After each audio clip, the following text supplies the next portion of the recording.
O ağrı. Ay Allah ağrı. Mən çalacaq. O mən çalacaq. Vallahi çalacaq. Ne vurmadı ben buna? Şey bitirmem vuracağım. Qurana kuş şıqlı ilə pis çalır adamı ətə. Nereye gitti?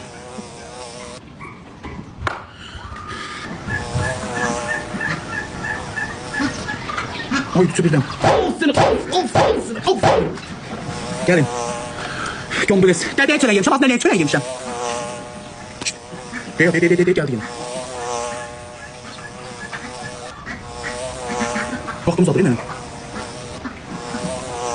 Sen çalmamış, ben seni çalacağım. Telesme. Al.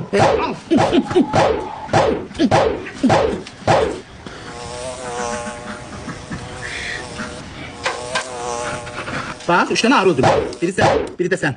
Biri de sen. De git. Siz çalmamış, ben seni çaldım. Al, göz defterimi gösterin. Baksın, ne olsun günahtır. Değil mi?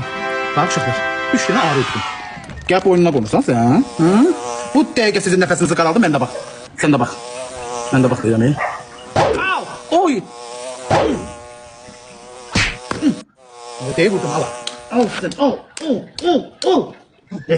Danağını çıxartın, hep danağını. De git.